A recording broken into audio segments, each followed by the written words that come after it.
Muita gente pensa em O Pequeno Príncipe e logo vem à cabeça um livro infantil, né? Mas a verdade é que talvez a mensagem mais forte e urgente dele seja para os adultos. A história é quase um convite, sabe? Um convite para a gente reencontrar aquela criança que um dia a gente foi e lembrar do que realmente importa. Vamos nessa? Bom, a história já começa mostrando um conflito que vai guiar tudo. O abismo que existe entre a forma como as crianças enxergam o mundo e o jeito das pessoas grandes verem as coisas. Quando era criança, o narrador da história, que depois vira piloto, fez o que ele chamou de desenho número 1. Para ele, não tinha dúvida nenhuma. Era uma jiboia que tinha engolido um elefante. Mas para todo adulto que ele mostrava, a resposta era sempre a mesma. Ah, é um chapéu. Ele ficou tão frustrado que chegou a fazer um segundo desenho mostrando o elefante dentro da cobra, mas não adiantou. As pessoas grandes só conseguiam ver o óbvio, o literal. E essa total falta de imaginação dos adultos acabou com o sonho do narrador de ser pintor. O conselho que ele ouviu foi: esquece isso, vai estudar coisas mais sérias, coisas como geografia, história, matemática, e foi o que ele fez. Ele se adaptou. Aprendeu a falar a língua dos adultos sobre golfe, política, gravatas e deixou de lado as conversas sobre jiboias, florestas e estrelas. A grande virada acontece anos depois. O avião dele cai no meio do deserto e é lá que ele conhece o Pequeno Príncipe. O menino do nada pede para ele desenhar o carneiro. Depois de umas tentativas que não dão certo, o narrador já tá sem paciência, desenha uma caixa qualquer e fala: pronto, o carneiro tá aí dentro. E para surpresa dele, o rosto do principezinho se ilumina de alegria. Ele não precisava ver. Ele sabia que o carneiro estava lá. Ele via o invisível. E agora, a gente embarca na jornada do Pequeno Príncipe. Para conhecer o mundo, ele começa a visitar uns planetas bem pequenos, uns asteroides. Em cada um deles mora um único adulto. E cada um desses adultos é um retrato perfeito das obsessões e da falta de sentido que o príncipe encontra no universo das pessoas grandes. O primeiro que ele encontra é o rei. Um rei que mora sozinho num planeta minúsculo, sem ninguém para governar. Ele acha que manda em tudo, até nas estrelas. Só que ele só dá ordens razoáveis. Tipo, ele ordena que o sol se ponha na hora do pôr do sol. É a imagem perfeita daquela autoridade vazia, que só manda naquilo que já ia acontecer de qualquer jeito. O próximo é o vaidoso. A única coisa que ele quer na vida é ser admirado. Ele fica pedindo pro príncipezinho bater palmas só para ele poder levantar o chapéu e agradecer. O mais curioso é que ele tá completamente sozinho no planeta. Isso só mostra a solidão gigante que existe por trás da vaidade.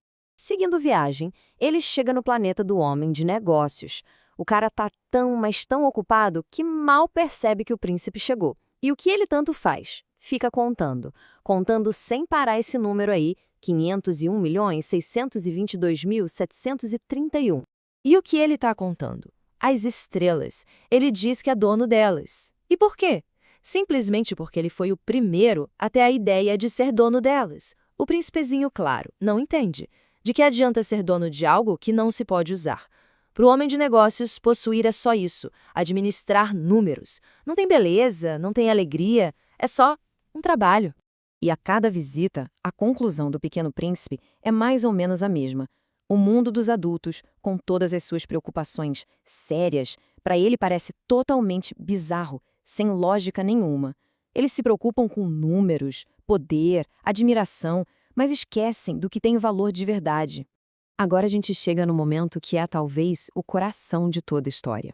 Já aqui na Terra, se sentindo muito sozinho, o Pequeno Príncipe encontra uma raposa. E é ela que vai ensinar para ele a lição mais importante de todas.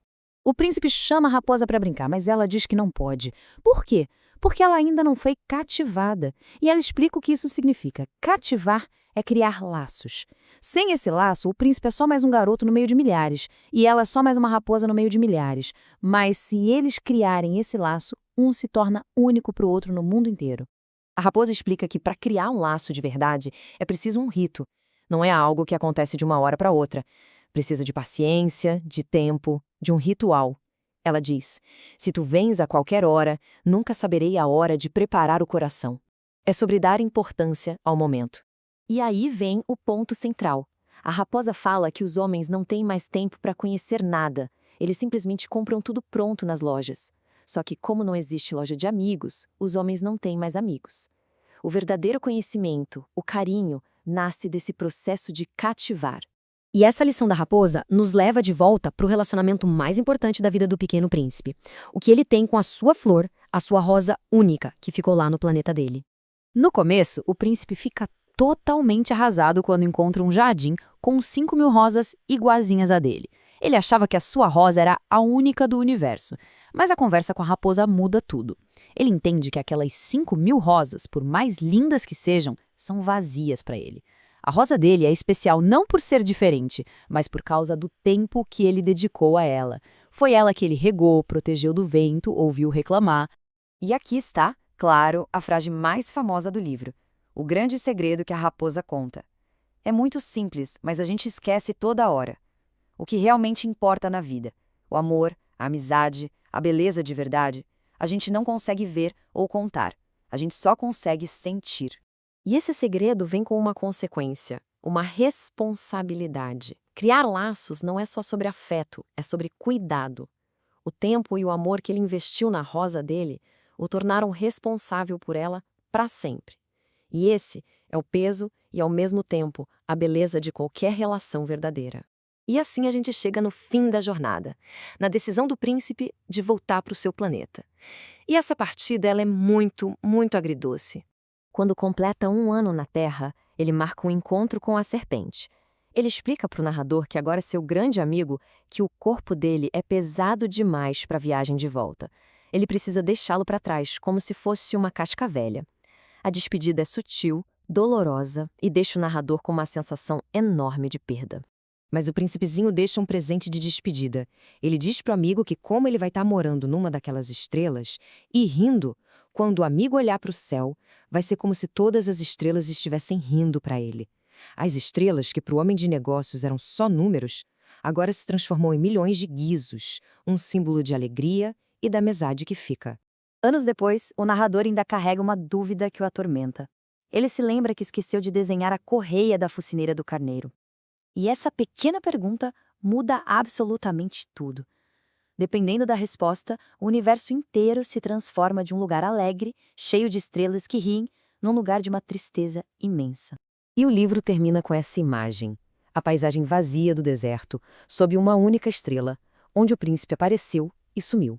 Ele nos deixa com esse mistério, mostrando que a importância de uma única rosa, de um único laço, pode mudar a nossa percepção do universo inteiro.